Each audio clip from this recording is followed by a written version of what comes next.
Hello, everyone. Welcome to our. First of all, before we start with tonight's block, Tony and I have been working on a Christmas project just to kind of show you. It's actually a pattern from Andover that we thought was cute, but I wanted to play with some of the fabrics that we had gotten, a couple of weeks ago. So let me switch cameras so you can see it. It's over on the wall behind Tony. And you probably can't see that there's a little striped fabric around the 9 patches. And there's some little Santa Clauses doing cartwheels in the middle of all of the star blocks. And there's some fun green and red polka dots and some little funky Christmas trees around those little Santa Claus blocks. So that is, we have all of those fabrics still right now. So if that's something you want to make, you want to get your fabric soon before we run out of those. But that's what we've been working on. That will probably be a class. It's not a terribly difficult project. You just have to do sections of the blocks and a pieced sashing to throw in there too. So tonight's block is called Razor's Edge. It is block number 41. Let me show you what it looks like. There's our block, and I've actually got it kind of separated. So, of course, everything would be closer together. And once you piece it all together, then the points are going to come just very sharp together the way we want them. So we're going to do this in sections. This unit in the center is a square squared unit. And much of what I'm going to show you tonight is actually review. These are things we've done before. But the center section has a cut to size center and then oversized triangles that are added, and then you trim the whole thing. This is a 9 patch, so these are all 4-inch finished units. So this is going to be a 4-inch finished square squared. So that's the tool I'm going to use. Remember, this tool has an A section and a B section, and I've marked mine so you can see where you're going to need to use the tool. The A section, that's the part up here by the name, is the part that has the window templates for trimming the centers to the precise size you need. Because the measurement for a square squared unit is from point to point. You need a specific measurement. But that means what you need to cut from side to side is often a strange measurement that's not even on a traditional ruler. So the window template takes care of that. And it also gives me a couple of other pieces of information. One is I have a window template for the center square for a 4-inch finished block, and it tells me to cut that from a 3.5-inch strip. So it's right on my tool. Then on my tool over here on the side, there is a chart, and I find the finished size I'm making. It tells me what size squares to cut that are going to be cut in half, and that's what makes my side triangles. So I've got my window template here, and I just need one. So I cut a square. You could actually use strips too if you're making several. And we have one of those coming up in a future blockbuster pattern. So I'm just going to true up that edge so I've got the precise size I need for the center of my square. And when you're making squared units, you could fussy cut a center. I didn't try to fussy cut these little pieces, but they turned out almost in the center, the little print. So I have my two 3 1/4-inch squares here that I'm going to just cut in half. Just find a straight ruler to cut against. I'm not really measuring anything. I'm just cutting point to point. Now I'm ready to take this to the sewing machine and stitch those together. So Nancy says that's a nice block. It's one I like really well. Let me switch this camera around so we're not still looking at a Christmas quilt. And by the way, if you have missed part of the video, you can watch it on our YouTube channel. This wants to spring back on me. Let me see if I can get it to stay still. There we go. So when you are making the square squared unit, you want to get yourself in a habit of putting the square on the top next to your presser foot, put the triangle on bottom next to your feed dogs. There's a couple of reasons for that. One is the square is cut to the precise size it needs to be. The triangle is oversized, so it's going to get trimmed. So when I'm stitching, I can watch to make sure that I'm staying within my 1/4 inch seam allowance on my square. The other thing is if there's any fullness that I'm feeding through, whatever's on the bottom next to the feed dog is going to pull through and work out any issues that you have. So I've stitched off of a fabric tag onto my square. And the first few times I stitched the square squared unit with the square on top and the triangle on bottom, it was very awkward.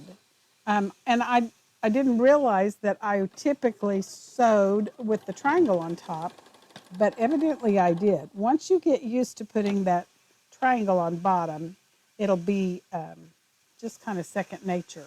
So I'm going to put the one on the opposite side, and I'm going to just center the triangle on, and I should have an ear sticking out on both ends, about an equal amount. I'm not worried too much if it's not exactly equal, because remember, those triangles are going to get trimmed. And I'm just going to stitch, I'm using the edge of my presser foot as my guide to stay with my 1/4 inch seam allowance. When I get across, I'm going to park my needle in my fabric tag. That's a good habit to get yourself into, because that makes your work tidier and more accurate. So I'm going to just finger press the triangle back, and I'm trying not to be real heavy-handed with my finger pressing, because I don't want to have any issues with stretching that bias out. So I'm ready to stitch the other triangles on.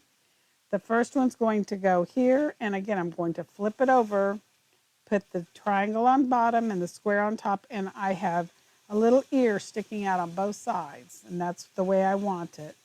So I'm going to stitch onto that corner, and I've got my fabric tag there. Just going to stitch all the way across. And of course, if you were doing several squares, you would just do some assembly line sewing. But since I'm just doing one, I'm just going to park my needle and grab my last triangle. And if I was doing a bunch of them, I might get up and press with the iron. The only thing about pressing these with the iron before you get all 4 triangles on, sometimes you run a bigger risk of distorting your work with the iron than if you just wait till you get all 4 triangles on. Sometimes that's a little easier to keep that from distorting on you. So we're going to go over to the overhead camera, and I'm going to show you what you press and what you trim. So I'm going to finger press here.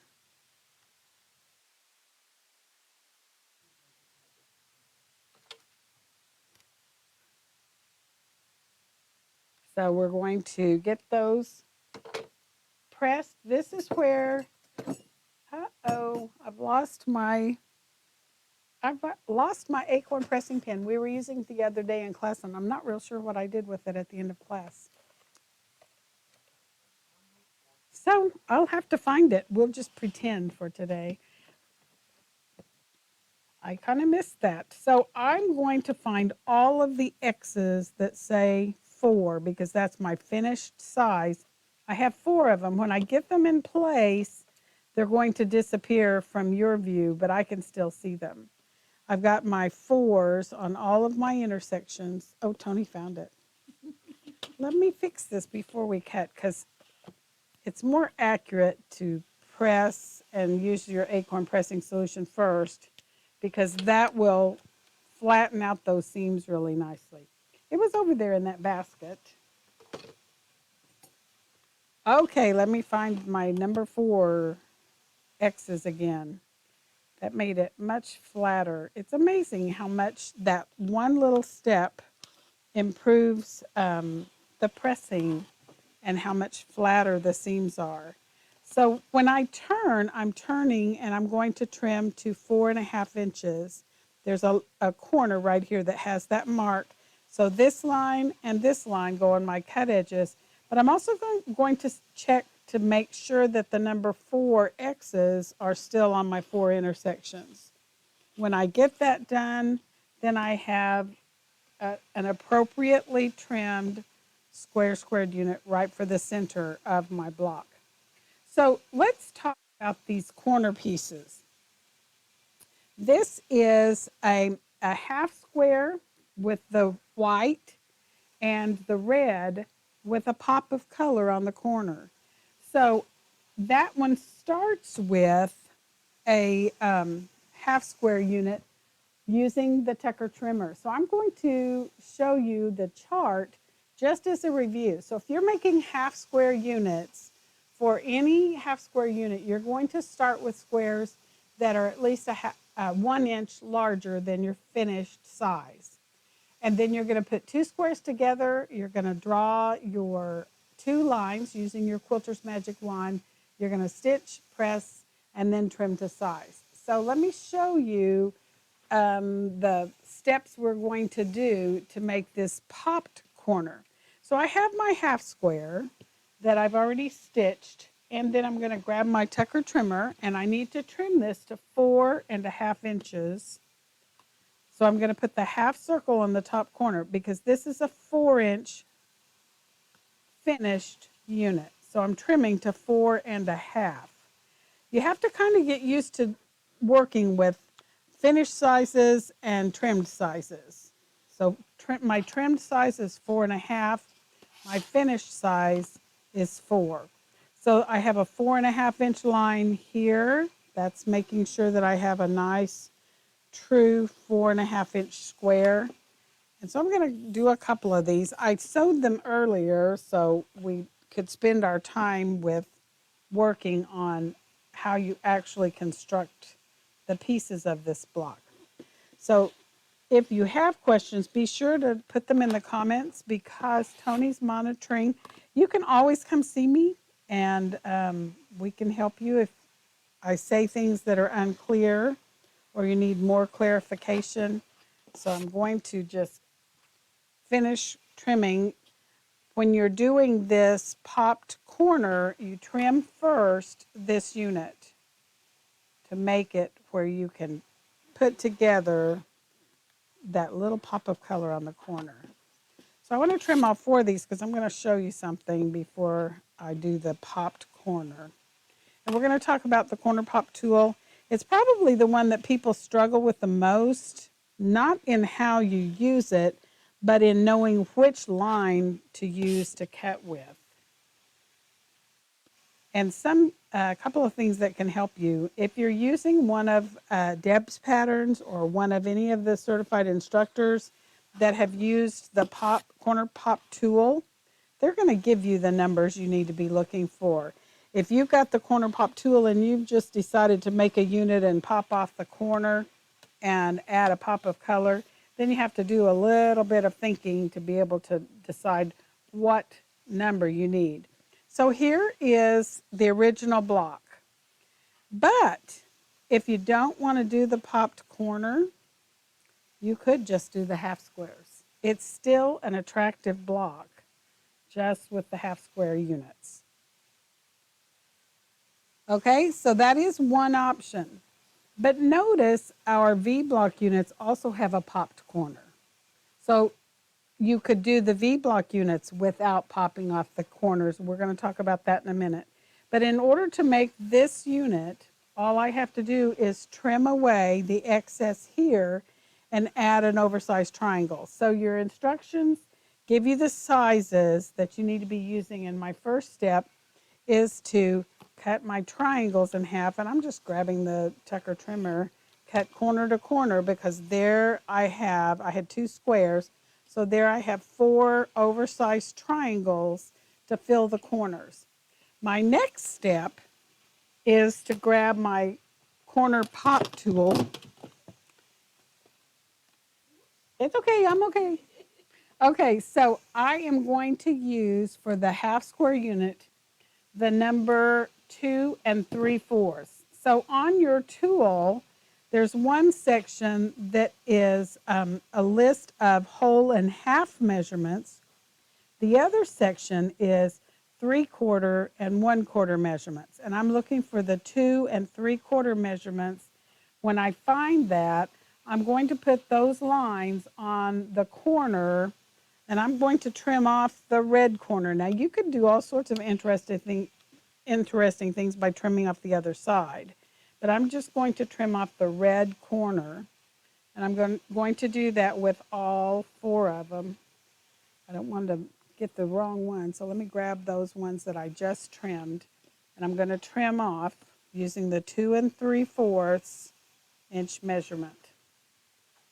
Now this doesn't really have anything next to it that it has to match up with, but that gives me a nice wide strip of red after I add back that oversized blue triangle. So I've got one more, and I'm finding the 2 3/4 inch line, and that creates a little elbow here for you to mark off and trim away the part you don't need. So now I'm going to fill this corner back with an oversized triangle. So let me show you what that's going to look like.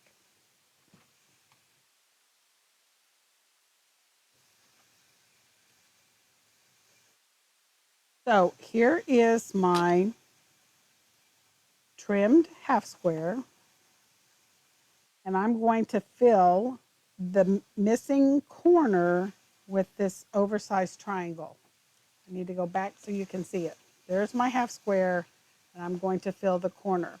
Now, again, because this part is oversized and this has been trimmed to size, I want to stitch with this on top, like this. And I'm going to have an ear sticking out on both ends, just the same way I did when I was doing that square squared. And I'm going to sew off of my fabric tag. Hang on a second, it's wanting to get tangled up with that corner. That's one reason why it's a good habit to stitch off of a fabric tag, because if your machine has a tendency to eat the corners of your triangles, this is a way to help alleviate that. Stitching right along the edge. You're going to do that with all 4 of these units. The ears are sticking out about an equal amount on both sides of that unit. Just line that up.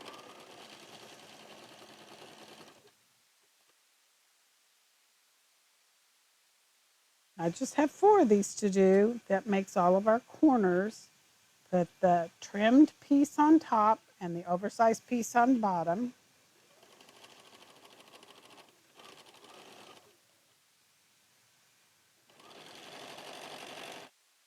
Let your machine pull it through. Don't be tugging on it, because right now, this whole edge where I trimmed away that corner is a bias edge. So I don't want to be tugging on anything.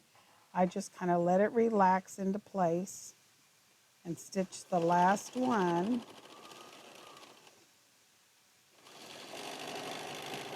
And then I'm ready to grab my fabric tag and park my needle.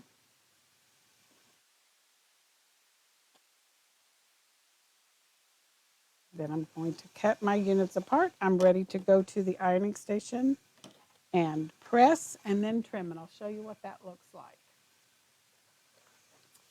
So let's move this out of the way so we can work with this.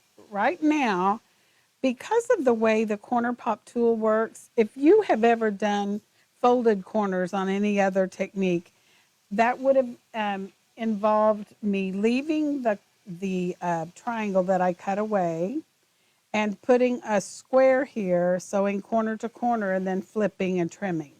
The only problem with that is, first of all, it's not always accurate. The other thing is you're basically bound to press toward the outer triangle. Now, depending on what you're doing, you may want to press toward the base piece, Or if you've got a lot of bulk coming together, wherever this is going to be stitched, you can actually press that seam open. So I think for this case, I'm going to press toward the red strip. That means I'm going to turn this way, and I'm just going to finger press that so it'll go the way I want it to go before I ever get the iron out. And I'm going to do that with all of them. Now, I will tell you, I did not do that with the first 4 that I made. I'm just doing this so you can see there may be a reason why you decide to press toward the red strip. You may be using colors that shadow through if you press toward the outer triangle. So you get to decide using this technique which way you want to press it. And that's an option you don't always have if you're doing folded corners with the traditional square. So I've got them all finger pressed. If you'll take the time to finger press things before you set the iron on them, you can be more sure that you're not ironing little tucks into your seam, because you can make sure the seams are all going the way you want them to go before you ever put the heat to it. Once you get that done, then if you're going to use the acorn pressing pin, and this is actually how I do it. I set the iron on one of the pieces, get the next piece ready, and then very quickly you have all 4 with just a little bit of acorn pressing solution. And remember, it doesn't take very much because it will build up on your iron if you put more than you really need. Okay, so now I'm ready to trim away the excess on our popped corner. And because I used the 2 3/4 inch line here to trim away, that's the line I need to use on this side. Now, that being said, there is not a line that is marked 2 3/4, but there is a line that's marked 2 1/2 and a line that's marked 3. So the line I need is the one in between. And it actually has a dash dot arrangement. The half and whole measurements are solid lines, and the 1/4 and 3/4 are a dash dot line.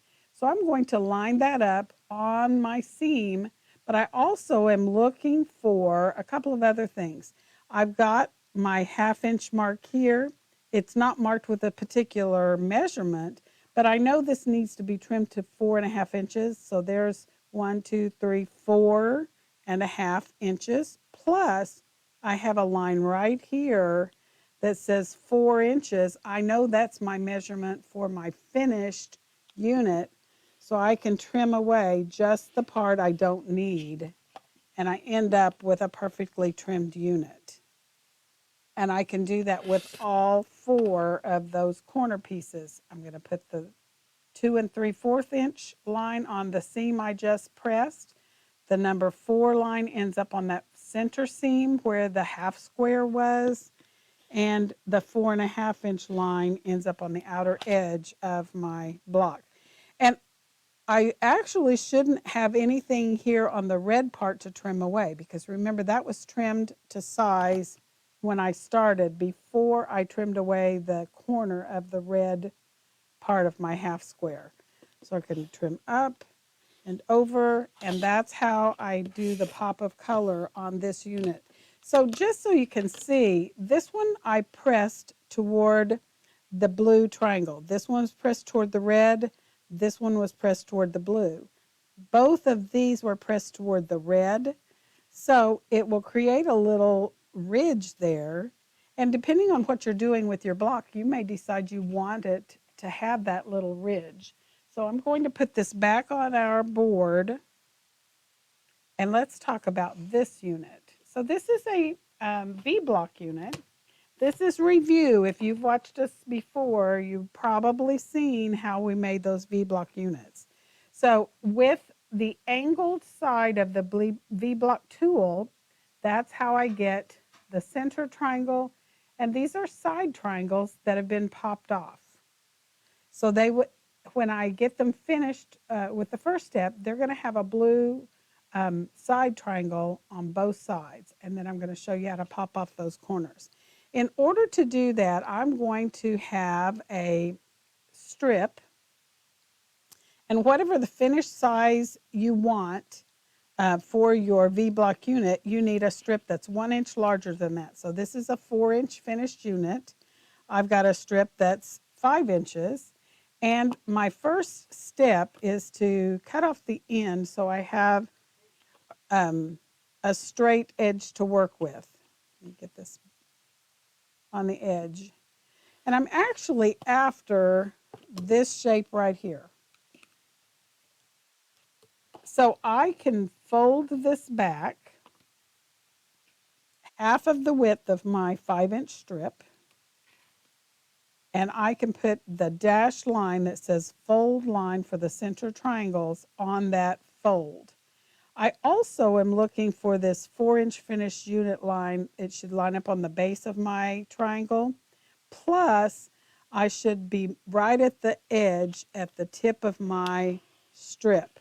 And there's my first pair of center triangles. Now, in order to cut the next pair, first of all, I don't need this part because that was just to get the angle I needed. So I need this shape. So a couple of things I can do. I can either twist my fabric around, but the easiest way to do this is flip this top to bottom. And then I highlighted this center triangle trim line right here so that I can quickly find that angle. Again, I'm lined up on the 4-inch finished unit, and that's the easiest way to cut those center triangles. So there's a couple more just out of that little strip. Now for the side triangles, it works just a little bit differently. Because I have 2 side triangles that are a mirror image, I have to have a double strip.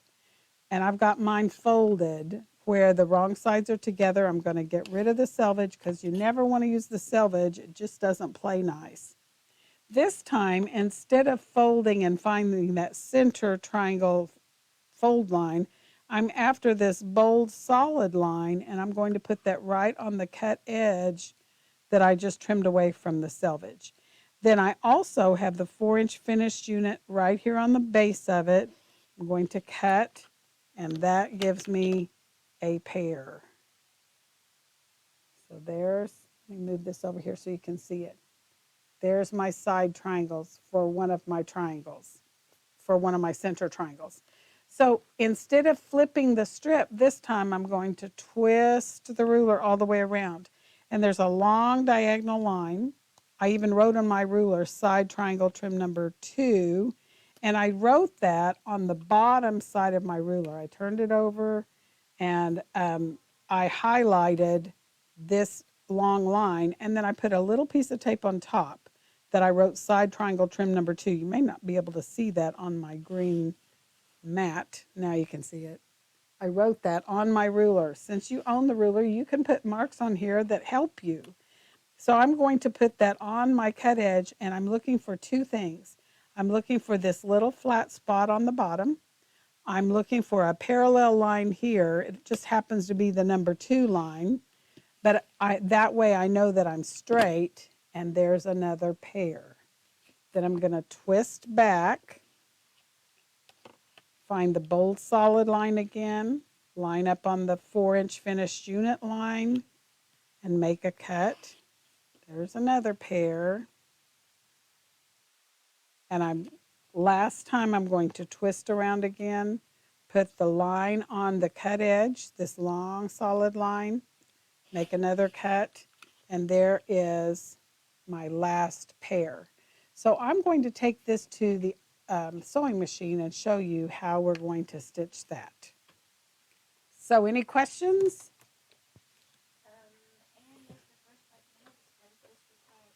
Okay, Anne, we have, there is a pattern available and some cutting instructions. Some of it you just need to watch the video, and you may want to watch it again on our YouTube channel. But if you'll message me your email address, I will send you the link to the patterns and the cutting guide. Sometimes people find that easier just to get it via an email at the end of the video. So here is, I'm just going to get one set. here's a side triangle. I dropped one that fits on both sides. Now, a couple of things you need to look for when you're doing a V-block unit. First of all, I set it up where it looks like a pyramid. This is why it's called V-block, because when you turn it this way, it looks like a V. I like to stitch with this part on top. So whether you stitch from the tip or the base, it doesn't really matter to me. I know that there's some of the CIs that put all of theirs this way because they want it to look like a V before they stitch. I don't worry too much about that as long as when I put them together, it looks like a square, because it is possible to stitch them on this way. It will never trim to a V-block unit. So if yours doesn't look like a square before you start stitching, you've got an issue you need to take care of. So I'm just going to move this one out of my way, and I'm going to flip that center triangle over and match up the tips at the top of that pyramid shape. This part may kind of hang off the end, and that's okay because it's going to get trimmed. And then I'm going to lift my presser foot enough to get that up underneath my presser foot right next to the needle. And I am watching along this long edge. I want to use my best, most consistent seam allowance because I don't want a thin place and a thick place. Otherwise, that could impact what my unit looks like. So then I'm just going to grab another one. There's my unit. I've got that first one here so I can just look at that and make sure I'm laying it properly. It has to look like it could end up being a square. And I'm going to flip this one over and line that up. And I'm just sewing along that edge using a 1/4 inch seam allowance. I don't have to be real fussy because I am going to trim it. You just want to have a consistent seam allowance all the way from top to bottom. Here's my next one. I'm grabbing a triangle. It looks like a square already. I'm going to move that one out of my way and put this one on. And I'm doing assembly line fashion for this first part. This is kind of a two-step process on making this popped V unit. And let me grab the one that I dropped. And we're going to check and make sure we still can end up like a square. Match up the tips. And I'm just lifting my presser foot enough to get my work right next to my needle. So when I start stitching, my presser foot and my feed dogs grab the fabric and pull it on through. Once I get all 4 of the first side done, I'm going to park my needle and cut these units apart. And then if I was making 100 of these, I might take these to the ironing board, but I'm just making 4. So I'm going to finger press this, and I want to press toward this side triangle. Now, when you're pressing a bias edge like this, both of those pieces were biased. So I don't want to start at the base and scrape my fingernail all the way to the top, because that's a perfect way of stretching out that whole bias seam. But I can do just little 1/2 inch strokes like that and be able to get all the way down that. Now this is the triangle that's going to go here, and I'm going to flip it over. And I'm going to match up the tips. And I'm going to just slide that under. And I want to line that up so I get a nice seam. Again, I want to have a consistent 1/4 inch seam all the way down. And I'm going to line that up. And by the way, if you did miss the first 5 minutes, because sometimes, almost always, I have more people watching by the end than actually are watching by the time I start. I think a lot of people probably do go to our YouTube channel and watch again, or you can watch it from our Facebook channel, our Facebook page as well. So right along this, we're stitching using a 1/4 inch seam right along the edge. I've got a couple more. We're going to finger press toward my outer triangle, that side triangle. The center triangle looks more like a pyramid. I'm going to line this up on the edge.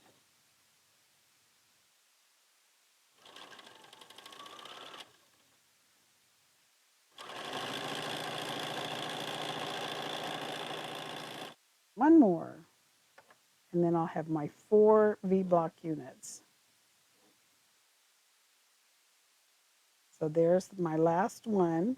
It still looks like a square before I sew it. I'm going to go just give that just a little more wiggle room up there, because basically you're matching all the points at the top of this pyramid shape.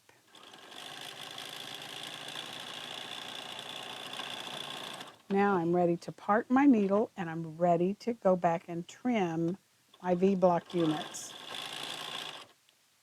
So we're going to cut these apart. I've got all the stitching done on this first step of my V-block units.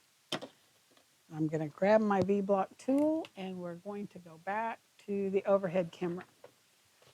So what we're going to do now is press these, and like I said, if you'll take the time to finger press before you set the heat on them, you'll have better results because they're already aiming the way you need them to aim to get the best results. So usually I give it just a little finger press like this, and I stack my units because they get a little extra time under the iron. Now this iron is a cordless iron. I like it really well, except for one thing. As soon as you take it off the dock, it starts cooling down. So you do have to be aware of that. You're going to get better results if you go back and forth. If you're doing a bunch of them, you're probably going to have to park the iron on the dock and let it heat back up in between your units. So a lot of times when I'm using that iron, I just paint my seams with my acorn pressing solution while it's heating back up. And that gives me a chance to get a little bit of the acorn pressing solution on all my pieces. And I just set the iron on them, let the iron do the work. So I'm ready to trim. So this is how you're going to trim the V-block units. You're going to, first of all, lay this on your cutting surface where it looks like a V, and that'll help you. Now this is for right-handed cutting. If you're left-handed, I'll show you in just a second how you lay that. The other thing you're going to do is look for the finished size number right here on this long diagonal line. It also is going to connect with a diagonal line on the other side that's actually going to end up on the other seam. So I'm doing a 4-inch finished unit that puts this long diagonal line here, and the number 4 is right at the tip of that pyramid shape, and this line lines up on this seam, and then I'm going to trim 2 sides. So this is right-handed trimming. You're going to lay it on your table where it looks like a V. Now you're going to turn 180 degrees. This time I'm looking for the 4.5 inch lines because that's my trimmed size.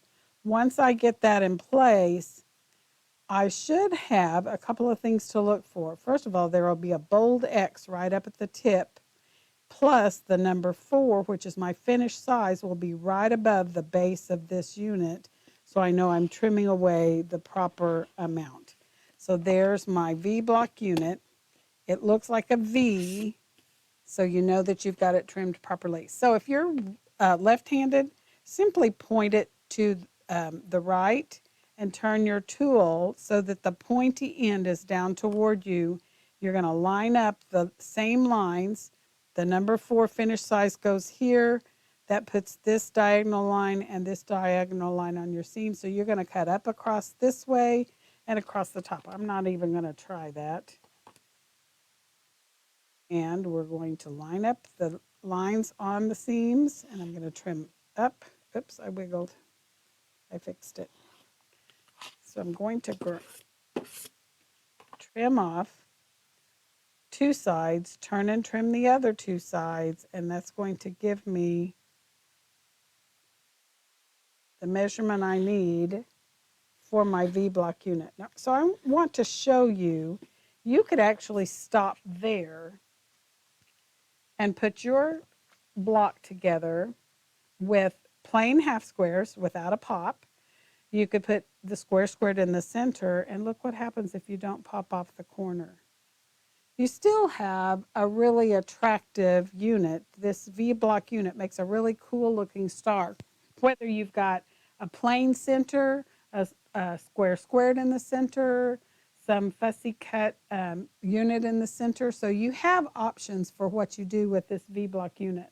So I'm not going to trim these other two because I wanted to have the time to show you what you're going to do to create this popped V. So there's my V-block unit. Instead of being a plain unit, we're going to pop off the corners.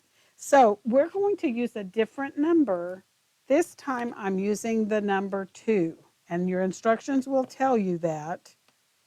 So on this side where it says cutaway corners, the whole and ½ inch measurements, I'm looking for the number 2. And I'm going to just lay this on the corner that I want to pop off, and I'm going to make a cut. And before I go too far, I'm just going to turn around and make another cut because I'm going to pop off both corners. On this, it's not going to be a problem because I can easily tell where to stitch back. There's a few things that if you pop off more than one corner at a time, you can get yourself in a mess because it's hard to tell which part you actually popped off and which needs an oversized triangle back to fill it. But with this one, you can tell which corners you need to stitch on. So I have some squares here.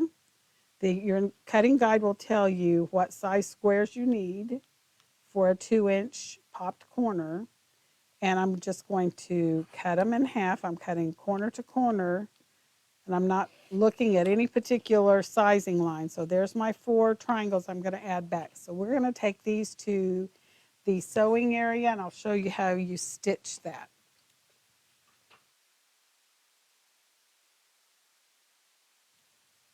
So I am ready to add back my oversized triangles. So here's my unit. This one is trimmed to size. So I want this to be on top next to my presser foot. I want my oversized triangles I'm adding on the bottom next to my feed dogs. And I should have an ear sticking out on both ends so that when I stitch, I'll be able to maintain that seam. The other thing I'm going to be looking for is that intersection right there. When I stitch across there, I want to make sure that my needle goes right across that intersection so that I have a nice sharp point with my popped triangles. So I'm going to stitch off of my fabric tag onto the end triangle, and right there where that intersection is where I want to make sure that I maintain that. I'm trying to get close enough that you can actually see that. And I can see it too with my camera in my way, but I think we can manage this. So sometimes if you're doing this popped corner, this seam on the side of the V-block tends to want to crawl on you, so you may have to lift your presser foot to release it. I did, and it worked just fine, and I went right across at that intersection. So I'm going to do the same thing with this one. I'm going to grab my triangle, and it's going to go on the bottom next to the feed dogs. My popped unit where I've popped off the corner is going on the top next to the presser feet. And so watch this seam and see how it wants to curl up right there. Just lift your presser foot a little bit and that'll release it. And then you keep going, and I'm aiming for that intersection right there. If you need something to help hold down that seam allowance, you could grab your seam ripper. If you like to use a stiletto, you could use a stiletto. I generally don't use a stiletto because I've always got a seam ripper close by. So once you get the first triangle on, and this again is a place where you can choose to press to the side of the triangle, I could press toward my V-block unit. I could press open. On this particular unit, I'm going to have less bulk if I press toward this triangle. So I'm just going to finger press that. Notice how that comes right to that tip. And again, I want to flip it over because I want to stitch from this side so I can look for that intersection, because I want to hit that same intersection when I add this triangle. So the triangle goes on bottom. I'm after that intersection right there where the V-block unit crisscrossed, and that's where I want to hit. So I'm just going to slide this under. Let me get it started, and then I'll get my fingers out of the way so you can see it. So right there is where I want to cross over. I'm just going to line that up. And you may have to grab your seam ripper and just hold the seams down until your needle gets to that.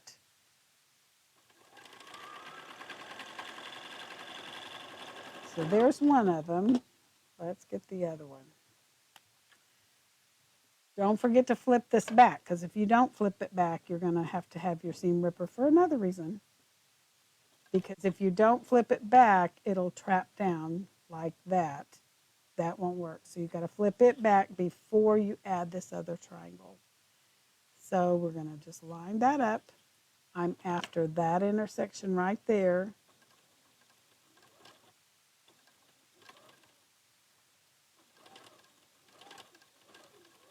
I'm going over that intersection, and then I'm going to line up all along the side. And be sure and watch along this seam allowance here so that it doesn't flip on you. Once you get that stitched, and of course I would do 4 of them instead of just 2, but I wanted to have time to show you how they trim. So we're going to the overhead camera so you can see that. So we're going to press toward the triangle, and I'm going to take the time to finger press. And notice what a nice sharp point we have where that intersection was, and I made sure that I crossed over that particular point. Sometimes, by the way, you may have a print that puts a color just right on the intersection. I don't know if you can see it in the camera, but there's a tiny little blue place on my red triangle right on that tip, so it almost looks like a little rounded place of blue. But depending on what fabrics you're using, generally that won't be an issue. So now I'm ready to trim the pops of color. Excuse me. So I need to trim this to 2 inches. Now I have a couple of options. I can take my lines here, look for the number 2, and that line goes on the seam that I just stitched. I also am looking for my 4.5 inch line. So 1, 2, 3, 4.5. That's another way I can look at this. But I also, since I had a V-block trimmer to make the original unit, I can use that, put my number 4 here at the base. I've still got the V that I trimmed to start with. I can trim up and get rid of that part. I can turn and put my, whoops, I want to go all the way around.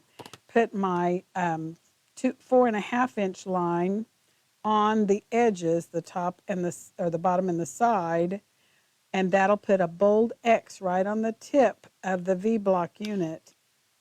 That way, I can actually trim off both of those popped corners at the same time. So that's one way to trim that. If you've made all your V-blocks at one time and your V-block is put away, your tool is put away, you can trim off using this tool. You would trim 2 sides this way and then turn it and trim 2 sides this way. And you would have a fairly accurate trim. I just like trimming it with the V-block unit because, with the V-block tool, because that way I'm maintaining all of my original seams while getting rid of the excess on those popped corners. So I would trim away just this part, turn 180 degrees, and put the 4.5 inch lines on your outside edges. That puts your bold marking at the tip, so you know that you're maintaining your seam allowance here so that the next seam you stitch across is going to hit that intersection and still keep that nice sharp point. So that's what goes back in this position on your block. So a couple of things to remember. When I'm going to stitch these together, this point and this point need to match. So I would make sure to pin that, and I would also press this seam open in order to reduce bulk right here. The other thing is you don't have to keep your units turned the same way I have mine. So I'm going to turn it a couple of different ways and let you see what it looks like. So that's one option. So it creates a completely different look. So that's one way. You could also turn this around. And you lose that blue star point, but you get a nice cross type block. And it almost looks like a snowball the way this is laying here. But you can also flip these back around. So when you put your units together, you get to decide how you want to assemble your units to make your block. So that would be an attractive block as well. So that gives you lots of options. So any questions? All right, so I did notice that Cheryl Ann said when she does the stitch and flip method, it tends to get wonky, and that's exactly what happens to a lot of people. And when you're doing a snowball, you take a big square and you pop off the four corners. Typically, you would use the stitch and flip method, and if I'm lucky, one of them might be right. I often ended up with some of them wonky. Depends on how much of a hurry I'm in. So that also plays into it. So watch us next week. We'll see you live at 5. If you don't get the emails and would like them, message me your email address or call us and we'll add you to our list. And then you can go to YouTube and watch, like and share the video so other people can watch as well. Or you can come back to our Facebook page and watch it again there. So until next week, happy sewing.